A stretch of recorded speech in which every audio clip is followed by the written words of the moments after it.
Buenos días, soy el doctor Pedro Daniel Sangroniz, profesor de la Cátedra de Cardiología de la Facultad de Medicina de la Universidad Nacional de Rosario. En el día de hoy me voy a dedicar a insuficiencia cardíaca, diagnóstico y tratamiento. Quiero presentarles, como ya lo he hecho en anteriores charlas, el Manual de Cardiología para el Estudiante. Es un libro realizado por la cátedra, por los docentes de la Cátedra de Cardiología, que considero que puede serles de mucho valor para el estudio de la disciplina cardiología. El mismo lo pueden adquirir en la Asociación Cooperadora, en la sala 14, en el área de cardiología, o también en la página web con envíos a domicilio. Me voy a referir entonces a diferentes aspectos de la insuficiencia cardíaca que pueden ver acá. La insuficiencia cardíaca aguda me voy a referir en una próxima clase, o sea que en esta vamos a charlar de específicamente la insuficiencia cardíaca crónica. ¿Cómo definimos a la insuficiencia cardíaca?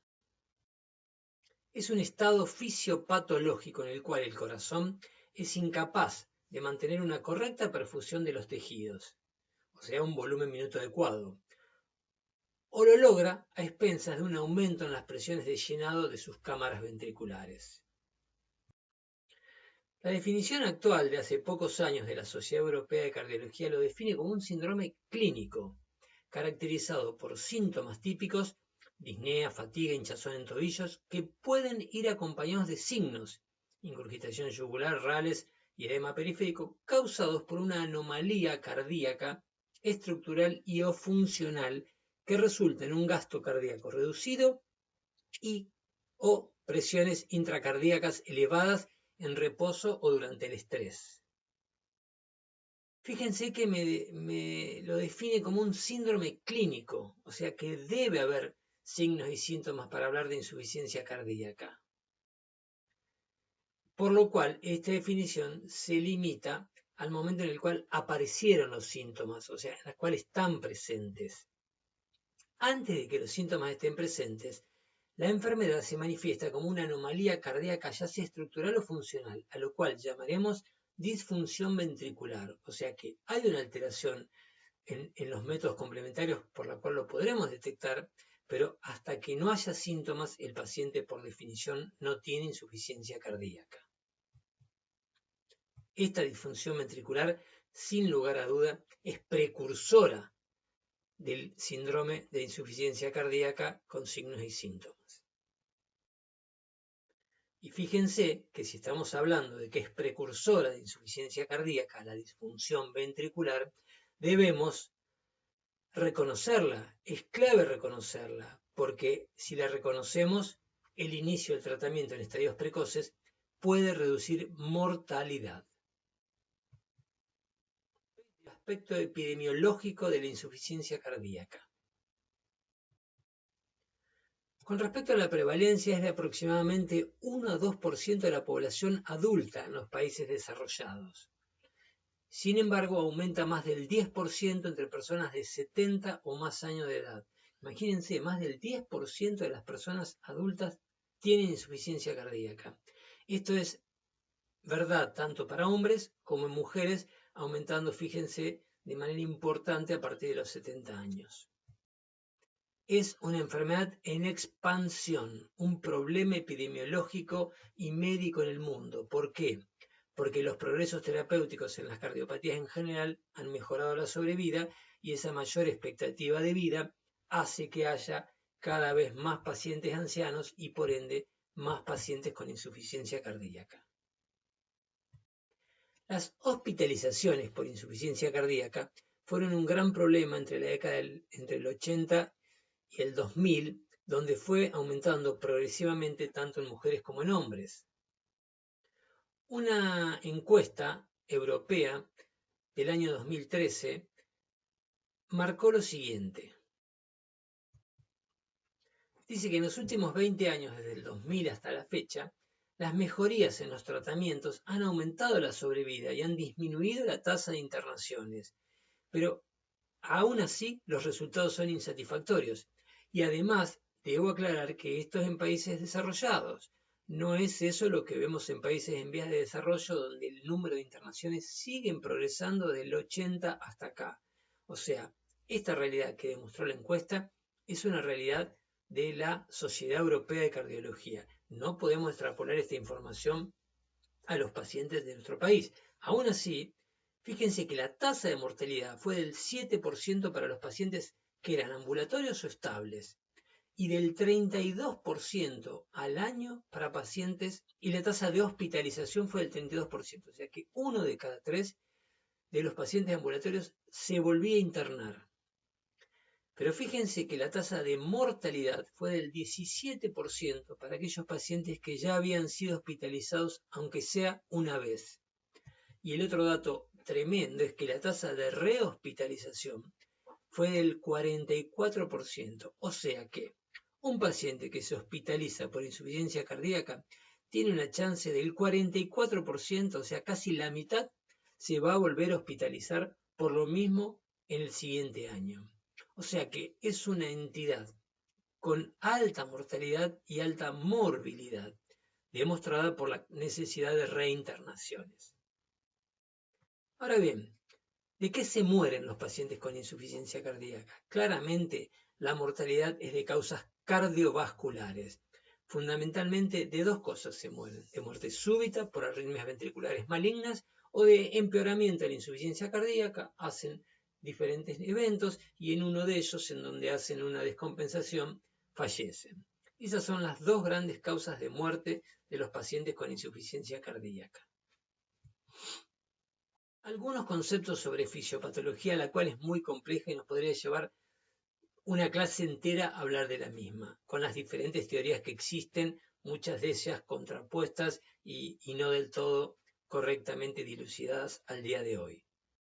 Lo primero que aparece es un deterioro en el ventrículo, de diferentes causas. Ese deterioro va a llevar a una activación del sistema nervioso simpático. El mismo produce vasoconstricción y taquicardia. Esa vasoconstricción y taquicardia lleva a un aumento de la poscarga, a un aumento de la presión de fin de diástole del ventrículo y a un aumento de la presión capilar pulmonar, lo cual a su vez lleva a una caída del gasto cardíaco y a una caída o una disminución de la perfusión tisular, lo cual activa el sistema renina-angiotensina-aldosterona, que lo que va a intentar es aumentar el volumen vascular para compensar esa caída, pero esto a su vez activa nuevamente el sistema nervioso y produce un círculo vicioso que lleva a un deterioro progresivo. No es solo esto, esta es una parte de la fisiopatología de la insuficiencia cardíaca. Hay además en la insuficiencia cardíaca mecanismos contrarregulatorios. Algunos trabajan a favor de que se desarrolle la insuficiencia cardíaca y otros son protectores. Hay dos grupos: el sistema renina-angiotensina-aldosterona, que aumenta la activación neurohormonal, aumenta el tono vascular, produce fibrosis e hipertrofia cardíaca y retiene sodio, lo cual es perjudicial. Y hay un sistema protector de los péptidos natriuréticos que disminuyen la activación neurohormonal, el tono vascular, disminuyen la fibrosis e hipertrofia cardíaca y también la retención de sodio. Estos son mecanismos contrarregulatorios, pero en la insuficiencia cardíaca existe en general un desbalance en favor del sistema renina-angiotensina-aldosterona. La clasificación en la actualidad de la insuficiencia cardíaca. Hay varias y diversas maneras de clasificar a pacientes con insuficiencia cardíaca, que pueden leer en los diferentes libros de textos: insuficiencia cardíaca izquierda y derecha, húmeda y seca, sistólica y diastólica, anterógrada o retrógrada. Todas son buenas clasificaciones, sin ninguna duda, que van a permitir identificar signos y síntomas. Sin embargo, la clasificación actual se basa en la fracción de eyección del ventrículo izquierdo medida por ecografía. Y entonces, tenemos el grupo de insuficiencia cardíaca con fracción de eyección reducida. Son aquellos pacientes con signos y síntomas que tienen una fracción de eyección en el eco menor del 40%. Ustedes ya tuvieron la clase de ecografía cardíaca. La fracción de eyección normal es entre 60 y 70, o sea que estos pacientes tienen un deterioro significativo de la fracción de eyección. Pero sin embargo, vemos pacientes con signos y síntomas que tienen una fracción de eyección mayor o igual al 50%. Y a esos pacientes le llamamos insuficiencia cardíaca con fracción de eyección preservada o conservada. Nos queda una franja en el medio, entre 40 y 49, que es lo que se ha llamado hoy en día insuficiencia cardíaca con fracción de eyección en rango medio. Y yo le llamo a este grupo de pacientes la enfermedad del hermano del medio, o sea que como que es al que menos jerarquía se le da y al menos atención se le presta. Probablemente sea un estadio entre un y otro síndrome y no sea una entidad en sí misma. Pero bueno, es una entidad que ha aparecido en los últimos años y al que iremos viendo cómo se lo maneja o cómo se lo controla. Entonces, teníamos la insuficiencia cardíaca con fracción de eyección reducida, donde con signos y síntomas y el deterioro en el eco me alcanza para hacer el diagnóstico. El problema se nos plantea en los otros dos grupos, donde no es tan fácil detectar los signos y síntomas, pero como que el eco, el corazón en el ecocardiograma no está deteriorado. Entonces necesitamos, para hacer el diagnóstico de certeza, algunas cosas adicionales. Por ejemplo, un marcador de insuficiencia cardíaca, que son niveles elevados de péptidos natriuréticos, que ya vamos a ver más adelante, con un BNP, que es un péptido mayor de 35, o un proBNP mayor de 125 picogramos por mililitro, y al menos, además de los péptidos natriuréticos elevados, un criterio adicional, como ser enfermedad cardíaca estructural, o sea que yo en el ecocardiograma encuentre o hipertrofia del ventrículo izquierdo, o agrandamiento de la aurícula izquierda, o bien que encuentre en el eco una disfunción diastólica. Entonces, a los pacientes con insuficiencia cardíaca, con fracción de eyección de rango medio y con fracción de eyección preservada, además de la clínica, voy a necesitar estos hallazgos adicionales para poder llegar al diagnóstico.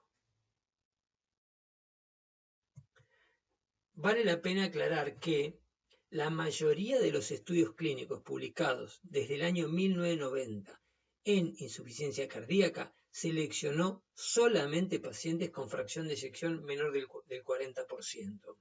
Solo en este grupo de pacientes los tratamientos han sido probados y han demostrado reducir la morbimortalidad.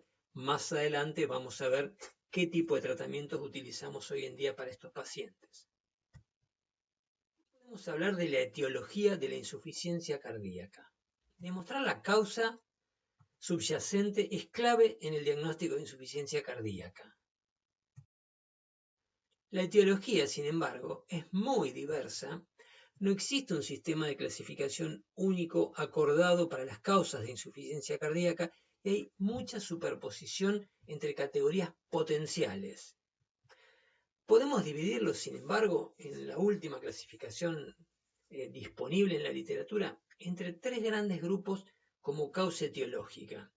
Aquellas donde el miocardio está dañado, aquellas en donde hay condiciones de carga anormales o aquellas en donde las arritmias son responsables de la insuficiencia cardíaca. Vamos a las del miocardio dañado. En este grupo incluimos, por ejemplo, cuando el miocardio está dañado por enfermedad coronaria, por cardiopatía isquémica, por ejemplo, secundario a un infarto, a enfermedad coronaria de múltiples vasos, anomalías de la microcirculación. Incluimos también acá cuando hay daño tóxico, por ejemplo, por abuso de sustancias recreacionales como la cocaína o el alcohol de una miocarditis muy característica. La cocaína deteriora la fracción de eyección y da miocardiopatía dilatada, pero también cuadros de intoxicación por metales pesados, medicamentos como las drogas para el cáncer, o sea, hay todo un grupo de drogas que se usan para el cáncer pero que pueden dar miocardiopatía, y por supuesto la radiación. Después tenemos también circunstancias donde hay daño inflamatorio e inmunológico relacionado a infección o no relacionado a infección. Con respecto a las relacionadas a infección, todo tipo de bacterias, hongos o parásitos pueden dar algún tipo de enfermedad miocárdica. y también las enfermedades autoinmunes y colagenopatías. Después tenemos también las infiltrativas, que puede ser relacionado a un proceso maligno o bien no relacionado, pero por ejemplo infiltración cuando hablamos de amiloidosis o de sarcoidosis. Tenemos que considerar también los desórdenes metabólicos como las enfermedades hormonales, diabetes, alteraciones tiroideas, la miocardiopatía periparto, el síndrome metabólico, etc. Y las nutricionales como los déficits en tiamina, aminoácidos, malnutrición, etc. Por último, dentro del miocardio dañado, las anomalías genéticas, las cuales hay diferentes maneras que dan miocardiopatía hipertrófica dilatada, fibrolastosis endomiocárdica, displasia ritmogénica del ventrículo derecho y miocardio no compactado. Cuando hablamos de condiciones de carga normales, por ejemplo la hipertensión arterial, un aumento persistente en la presión arterial puede llevar a un deterioro miocárdico. De la misma forma, las enfermedades valvulares y miocárdicas primarias, por ejemplo, enfermedad valvular mitral, aórtica, tricúspide, pulmonar, o alteraciones congénitas como la comunicación interauricular, interventricular u otras, las enfermedades pericárdicas y endomiocárdicas que por afectación primaria del pericardio pueden comprometer de manera secundaria al miocardio. Las enfermedades por alto gasto, como la anemia, la sepsis, la tirotoxicosis, la enfermedad de Paget, las fístulas arteriovenosas y el embarazo, y las sobrecargas de volumen, que pueden ser debido a insuficiencia renal o muchas veces sobrecarga de volumen iatrogénica, o sea, exceso de líquido, por ejemplo, para tratar a un paciente deshidratado. La tercera causa está involucrada dentro de lo que se llaman arritmias. Tanto las taquiarritmias como las bradiarritmias pueden afectar de manera secundaria o ser responsable de enfermedades miocárdicas y por ende generar insuficiencia cardíaca. Los factores de riesgo, o sea, ¿qué me aumenta la probabilidad de desarrollar insuficiencia cardíaca? En este artículo del Circulation de hace ya más de 10 años, Schocken divide en factores mayores como ser la mayor edad, el sexo masculino, la presencia de hipertensión arterial, la presencia de hipertrofia ventricular izquierda, el infarto de miocardio, la diabetes mellitus y una enfermedad valvular previa. Y, por supuesto, como suele ser habitual, la obesidad. Como factores de riesgo menores para desarrollar insuficiencia cardíaca, según este trabajo, el hábito tabáquico, la dislipidemia, la enfermedad renal crónica, el sedentarismo, la anemia, el bajo nivel socioeconómico por el estatus nutricional en general, el estrés, las alteraciones autoinmunes, la taquicardia y la... Bien, cuando hablamos, ahora sí vamos a cómo hacemos para diagnosticar a un paciente con insuficiencia cardíaca. ¿Cuáles son los síntomas y signos que nos van a hacer sospechar que un paciente tiene insuficiencia cardíaca? Los síntomas a menudo son inespecíficos y no siempre ayudan a discriminar entre insuficiencia cardíaca y otras entidades como alteraciones respiratorias. Entonces, pueden ser particularmente difíciles de interpretar en 3 grupos especiales: obesos, ancianos y pacientes con enfermedad pulmonar obstructiva crónica. O sea que en esos pacientes vamos a tener que usar todas las herramientas que tengamos disponibles para llegar a un diagnóstico adecuado.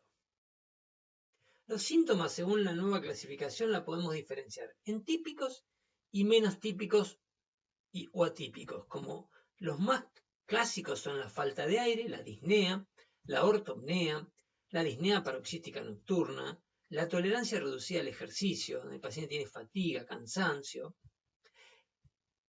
la debilidad y los edemas, o sea que el paciente me refiere hinchazón de tobillo. Y algo menos típicos, pero no por ello debemos dejar de tenerlos en cuenta, la tos nocturna, las sibilancias, la sensación de hinchazón, o sea que le parece que se encuentra distendido, la pérdida de apetito, la confusión y depresión, las palpitaciones, los mareos, el síncope. Fíjense que todos estos son un tanto menos específicos. Y un síntoma nuevo, reconocido actualmente como bendopnea, que es el paciente que se agita cuando se agacha, cuando se tumba para adelante, por ejemplo, a prenderse los cordones. En base a los síntomas y a las limitaciones, existe una clasificación funcional de la insuficiencia cardíaca, que es la clasificación de la New York Heart Association, que lo divide en 4 grupos. El grupo 1, donde no hay prácticamente limitación y la disfunción ventricular izquierda es asintomática. En la clase 2, donde hay una ligera limitación y hablamos de insuficiencia cardíaca leve. La clase 3, donde hay ya una acusada limitación de la actividad física, insuficiencia cardíaca moderada. Y la clase 4, donde prácticamente hay una incapacidad de realizar actividad física y los síntomas pueden estar en reposo. En ese caso vamos a hablar de pacientes con insuficiencia cardíaca grave. ¿Qué hay con respecto a los signos? Al igual que con los síntomas tenemos los más específicos y los menos específicos. Dentro de los más específicos, la ingurgitación yugular, que es signo de insuficiencia cardíaca derecha, como el reflujo hepatoyugular, la presencia de tercer ruido o galope, el choque de punta desplazado, la taquicardia es un signo característico de falla cardíaca, y dentro de los menos específicos, pero que también tenemos que ir a buscar, el aumento de peso. Estos pacientes debemos pesarlos semanalmente. La pérdida de peso en los pacientes con insuficiencia cardíaca avanzada pueden llegar a la caquexia cardíaca, el soplo cardíaco, que puede ser de diferentes etiologías, el edema periférico, los clásicos rales crepitantes en la auscultación pulmonar o bien a veces la disminución de la entrada bilateral de aire, la presencia de derrames pleurales sospechados por la semiología y confirmados con la radiografía de tórax, el pulso irregular, la hepatomegalia y o ascitis en pacientes con falla derecha, las extremidades frías por la hipoperfusión y también, debido a la hipoperfusión, la probabilidad de que estos pacientes tengan oliguria. Más allá de la clínica, del examen físico y del interrogatorio, donde analizamos estos síntomas y signos, vamos a ver qué métodos complementarios son de valor o son de gran ayuda en la insuficiencia cardíaca. Las imágenes cardíacas juegan un rol central en el diagnóstico y a su vez, sin lugar a duda, el ecocardiograma es el método de elección en pacientes con sospecha de insuficiencia cardíaca, por sus ventajas como es altamente certero, es fácilmente disponible, es un método seguro, cero riesgo y en general es de bajo costo. El problema, por eso en amarillo, ojo, es muy operador dependiente. Quiere decir que depende mucho de la calidad del operador, el tiempo que le dedica al procedimiento para concluir un diagnóstico. Acá pueden ver imágenes de un eco de un paciente con insuficiencia cardíaca con fracción de eyección reducida. ¿Qué nos permite el eco? Fundamentalmente conocer la fracción de eyección, que es clave porque, como ya vimos, es lo que hoy clasifica la insuficiencia cardíaca, pero además me permite conocer los diámetros del ventrículo, de fin de diástole y de fin de sístole, los volúmenes, analizar la motilidad parietal, o sea, qué es la capacidad de contraerse de cada uno de los segmentos, cuánto miden las aurículas, calcular diferentes variables hemodinámicas, valorar la función diastólica, hacer un análisis de función y estructura del ventrículo derecho y poder medir un dato muy importante que es la presión sistólica de la arteria pulmonar. La radiografía de tórax, por supuesto que tiene utilidad, pero ciertamente es limitada en la insuficiencia cardíaca crónica. Puede existir disfunción ventricular izquierda sin que haya cardiomegalia, incluso en la radiografía de tórax. Tiene mucha mayor utilidad, como vamos a ver a posteriori, en la insuficiencia cardíaca aguda, mostrando signos de hipertensión venocapilar, edema alveolar intersticial o intersticial, derrame pleural, etc. Con respecto al electrocardiograma, no hay ninguna duda que está indicado en todos los pacientes con insuficiencia cardíaca y permite determinar el ritmo cardíaco, si es sinusal o no sinusal, qué frecuencia cardíaca tiene el paciente, la presencia de sobrecargas auriculares y o ventriculares, la morfología del QRS, trastornos de conducción, bloqueo completo de rama derecha, de rama izquierda, hemibloqueos y presencia de arritmias cardíacas. Por supuesto también, cuando sospechamos daño coronario, la secuela de un infarto. ¿Qué hay con respecto a los test de laboratorios? ¿Qué nos brindan los análisis complementarios? Obviamente estos pacientes vamos a pedir hemograma completo para ver que el paciente no esté anémico, la función renal clave, la uremia y creatininemia, que nos definen cómo está trabajando el riñón y la vamos a ir controlando en base al tratamiento que instauremos, un ionograma para ver el sodio y el potasio, conocer la función hepática, porque puede estar alterada cuando hay congestión hepática, ver si el paciente tiene glicemia, cómo está la glucosa y la hemoglobina glicosilada, para ver si es diabético o no, conocer el perfil lipídico, por supuesto la hormona, evaluar la función tiroidea con la TSH y evaluar anemia, que como dijimos puede ser causa y también a controlar para detectar la etiología de la insuficiencia cardíaca. Y, como ya hablamos antes, el rol clave que juegan los péptidos natriuréticos, como ser el BNP o el proBNP, que están elevados en pacientes con insuficiencia cardíaca.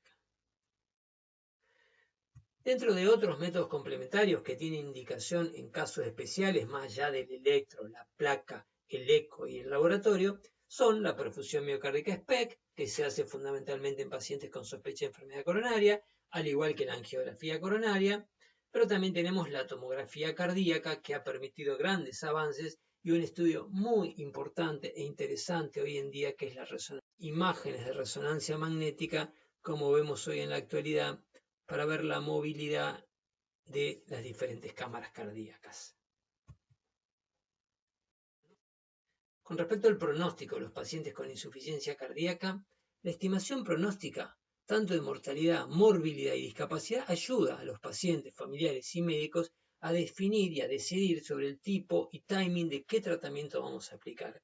Hay numerosos marcadores pronósticos de muerte y hospitalización que han sido utilizados. Sin embargo, la aplicabilidad clínica es útil pero limitada aún. La estratificación precisa del riesgo sigue siendo un enorme desafío en este grupo de pacientes.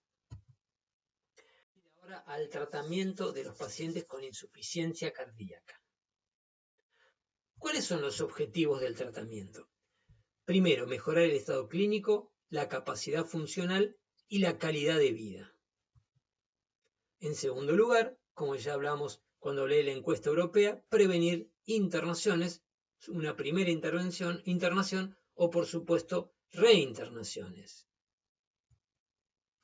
En tercer lugar, reducir la mortalidad, o sea, aumentar la sobrevida. Entonces, tenemos que lograr que el paciente tenga mejor calidad de vida, que no se tenga que internar y por supuesto, si podemos, aumentar la sobrevida. Es un punto clave en este grupo de enfermos las medidas higiénico-dietéticas. Y en segundo lugar, y tan importante como el primero, el tratamiento farmacológico adecuado. Vamos a analizar algunas medidas higiénico-dietéticas claves en este grupo de pacientes. Tenemos que tener en cuenta el manejo del sodio y de los líquidos, la nutrición y el manejo del peso, el manejo del alcohol y del tabaco en estos pacientes, la actividad física, las inmunizaciones, la actividad sexual, el manejo de la depresión y consejos sobre los viajes. Vamos a describir uno por uno. ¿Qué podemos hablar del manejo del sodio y los líquidos? Hay que evaluar la ingesta de líquidos durante las 24 horas. Considerar todos los líquidos que toman. Hay que enseñarle al paciente a cuantificar los líquidos, porque también debemos incluir entre líquidos ingeridos en 24 horas aquellos que toman para medicamentos, por supuesto el alcohol, cualquier tipo de bebida que toma, y también la cantidad de frutas y verduras, porque estas contienen mucho líquido. Hay que restringir el consumo de sal, particularmente cuando los pacientes están muy sintomáticos. Aconsejar el control de peso como una rutina diaria, misma hora, misma ropa, misma balanza. Hay que evitar la hipovolemia, como por ejemplo la que puede producir los estados febriles, los ambientes húmedos y calientes, la presencia de diarrea y vómitos por alguna descompensación. Y debemos indicar a los pacientes que en caso de un aumento de peso inesperado y repentino, por ejemplo más de 2 kilos en una semana, deben consultar sin falta, porque ese es una seña, un signo de que algo está mal y podemos intervenir precozmente y probablemente evitar la internación del paciente. Aquí vamos a hablar sobre la nutrición y el manejo del peso. Los consejos para perder peso deben reservarse solo a pacientes con obesidad. Hay que ser muy cuidadoso en este grupo de enfermos. Aconsejar a los pacientes que controlen la pérdida de peso, por eso, como dije, ver el manejo de los líquidos y sodio va de la mano del manejo del peso. Evaluar el estado nutricional. Los pacientes terminales muchas veces terminan en caquexia. Asesorar a los pacientes y familiares sobre hábitos alimenticios saludables. Con respecto al alcohol y al tabaco, bueno, acá no hay mucha duda, hay que aconsejar dejar de fumar por todos los medios disponibles, aconsejar además a los pacientes que eviten fumar de manera pasiva. Con respecto al alcohol, a excepción de pacientes con miocardiopatía alcohólica, se debe limitar la ingesta de alcohol a 2 unidades las mujeres y 3 los hombres diariamente. Por supuesto que en los pacientes con miocardiopatía inducida por alcohol deben abstenerse totalmente de consumir alcohol de por vida. Con respecto a la actividad física, hay que mantener sin duda la actividad física, aconsejar cómo realizar ejercicio, aconsejar al menos 20 minutos, un mínimo de 3 veces por semana con el objetivo de lograr una disnea modesta durante el esfuerzo. Obviamente lo mejor es enviar al paciente a un centro de rehabilitación cardiovascular donde le van a explicar adecuadamente qué tipo de actividad hacer. Con respecto a las inmunizaciones, debemos tener en cuenta los deterioros asociados a infecciones sobre agregados, por lo cual hay que anualmente usar la vacuna antiinfluenza y tener también un régimen de vacuna antineumocóxica. Con respecto a la actividad sexual, que es un tema muy importante en pacientes con insuficiencia cardíaca, hay que tratar de lograr un equilibrio. Intentar mantener una actividad sexual aceptable, o sea, no evitarla totalmente, como la diapositiva, como la imagen de la izquierda, ni tampoco hacer cosas que generen un gasto cardíaco excesivo. Entonces, a eso llamamos intentar mantener una actividad sexual aceptable. Definir y hablar sobre las preocupaciones sexuales, informar a los pacientes sobre el consumo de energía y la tolerancia al ejercicio sexual. Informar a los pacientes sobre la relación entre los problemas sexuales y la insuficiencia cardíaca. En caso que sea necesario, utilizar material educativo que está disponible en páginas web. Con respecto a la depresión, sin lugar a duda, es una complicación tremenda y frecuente en la insuficiencia cardíaca. Hay que reconocer y tratarla. Y el rol que tiene la depresión es clave en la adherencia de los medicamentos. Estos pacientes a veces tienen que tomar 5, 6, 7 y hasta 10 pastillas. Un paciente deprimido difícilmente quiera tomar la medicación que le corresponde como corresponde. Lamentablemente hoy, por el tema del coronavirus, estamos con poca posibilidad de viajar, pero cuando esto no era un problema, o probablemente en el futuro, hay que aconsejar a los pacientes, porque un paciente con una insuficiencia cardíaca bien tratado y compensado puede viajar, pero en los viajes puede tener complicaciones y tener severos disgustos o dolores de cabeza. Por lo tanto, realizar una evaluación de riesgos previo al viaje, asesorar sobre el uso de vendas elásticas si va a hacer un vuelo por avión, proporcionar documentación escrita del historial médico y el régimen de medicamentos actuales por si requiere una internación en un país del extranjero, llevar medicamentos adicionales para todos los días de estadía, si es posible llevar un electro reciente y datos de contacto de su médico, pedir asistencia de movilidad en los aeropuertos, monitorear la ingesta de líquidos especialmente durante los vuelos y en climas cálidos y siempre le debemos brindar asesoramiento sobre el seguro de viaje de estos pacientes, ya que, insisto, una internación en el extranjero puede llevarle a severos dolores de cabeza. Bien, luego de explicado de manera extensa las medidas higiénico-dietéticas, vamos a referirnos al tratamiento farmacológico. Los antagonistas neurohormonales han demostrado mejorar la sobrevida y están recomendados para todo paciente con insuficiencia cardíaca con fracción de eyección reducida, salvo que presenten alguna contraindicación. E incluimos dentro de antagonistas neurohormonales los inhibidores de la enzima convertidora de angiotensina, los betabloqueantes y los antagonistas del receptor mineralocorticoide. Los diuréticos, ya vamos a ver qué rol juegan y cuánto impactan en mejorar sobrevida o no. Sin lugar a dudas tienen un lugar en el tratamiento farmacológico.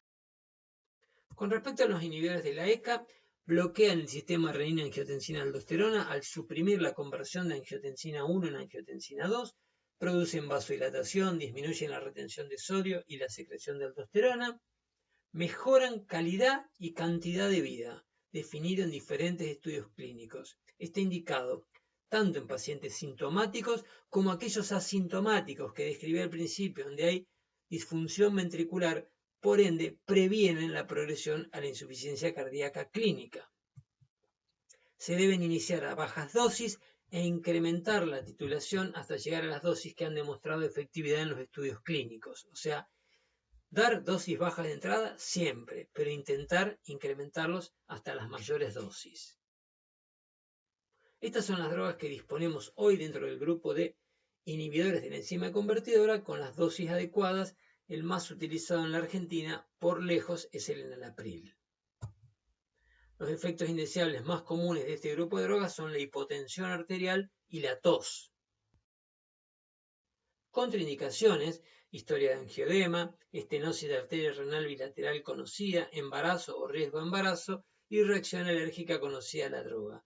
Precauciones en este grupo de pacientes: un potasio mayor de 5, disfunción renal, hipotensión sintomática o asintomática severa e interacciones con otras drogas.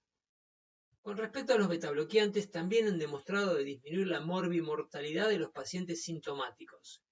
Son complementarios de los IECA y pueden ser iniciados juntos.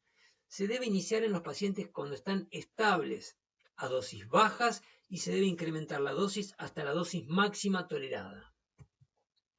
Deben ser considerados para el control del ritmo también en pacientes con insuficiencia cardíaca y fibrilación auricular. Son recomendados también en pacientes con historia de infarto y disfunción sistólica asintomático, como vimos recién en los pacientes con respecto a los inhibidores de la ECA. Con respecto a las dosis más utilizadas, tenemos el bisoprolol, el carvedilol, metoprolol, nebivolol, y ahí tienen al lado las dosis iniciales y las dosis máximas. Efectos indeseables en este grupo de pacientes, con este grupo de drogas, empeoramiento de la insuficiencia cardíaca, hipotensión y bradicardia. Contraindicaciones: trastornos de conducción, como bloqueos AV de segundo o tercer grado, isquemia crítica en miembros inferiores, problemas respiratorios, fundamentalmente el asma, aunque es una contraindicación relativa, y reacciones alérgicas conocidas. Precauciones: pacientes con insuficiencia cardíaca severa clase 4, hay que esperar que se compensen. Precaución cuando hay una exacerbación actual o reciente de insuficiencia cardíaca, cuando hay congestión, o también cuidado con la interacción con otras drogas. Con respecto a los antagonistas del receptor mineralocorticoide, bloquean receptores que se unen a la aldosterona al suprimir la conversión de angiotensina 1 en angiotensina 2. Son recomendados, además de los IECA y los betabloqueantes, con la finalidad de reducir hospitalización y mortalidad. O sea que al igual que los IECA y los betabloqueantes, disminuyen morbimortalidad. Las dos drogas más utilizadas son la espironolactona y la eplerenona. Efectos indeseables: pueden dar aumento del potasio, empeorar la función renal y ginecomastia, pero este efecto solo con la espironolactona. Contraindicaciones y precauciones: reacción alérgica conocida y también cuidado con el potasio elevado, disfunción renal crónica, con una tasa menor de 30 y la interacción, como ya expliqué anteriormente, con otras drogas. Un capítulo especial merecen los diuréticos. Los diuréticos son recomendados sin ninguna duda para reducir signos y síntomas de congestión por su efecto diurético en pacientes con falla cardíaca. Sin embargo, los efectos sobre morbimortalidad no han sido estudiados en estudios clínicos aleatorizados, o sea, se sabe que disminuyen los síntomas. Lo que no está claro y no hay estudios contundentes es para ver si mejora o no la sobrevida en este grupo de pacientes. El objetivo del tratamiento con diuréticos es alcanzar y mantener la euvolemia con la dosis más baja posible. La dosis debe estar ajustada según necesidades individuales. Y en pacientes que llegan a estar asintomáticos, los diuréticos pueden ser probablemente temporariamente discontinuados. Hay diferentes grupos de diuréticos, los diuréticos de asa, las tiazidas y los ahorradores de potasio. Ahí tienen los representantes de cada grupo con las dosis iniciales y las dosis diarias.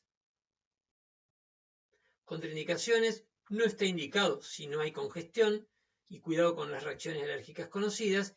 Y acá al revés, cuidado con la hipocalemia, porque muchos de los diuréticos eliminan potasio, la disfunción renal significativa, la hipotensión sintomática o asintomática severa, y como ya vimos anteriormente, ojo con la interacción con drogas que pueden llegar a potenciar su efecto.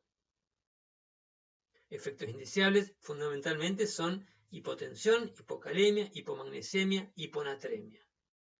Existen otras drogas utilizadas que han demostrado beneficio en este grupo de pacientes, como ser uno muy en boga en la actualidad, como los inhibidores del receptor de la neprilicina, que es el sacubitril valsartán. Después también están los inhibidores del canal IF, como la ivabradina, los bloqueadores del receptor de la angiotensina, la hidralazina y el dinitrato isosorbide, y algo más nuevo, algo más antiguo, pero con utilidad en algunos casos, la digoxina y los ácidos grasos poliinsaturados.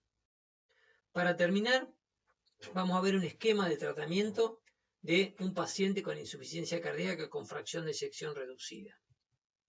En este paciente vamos a iniciar la terapia con inhibidores de la enzima convertidora y beta bloqueantes cuando el paciente ya esté relativamente compensado.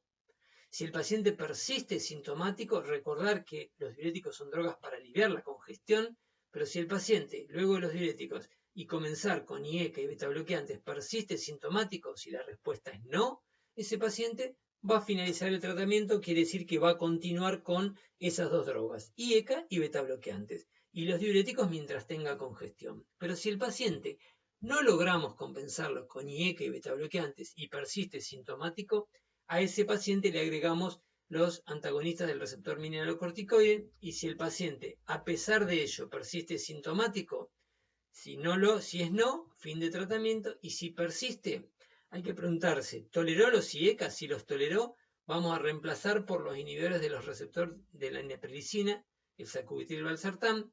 Después vamos a analizar la presencia de ritmo sinusal y el complejo QRS.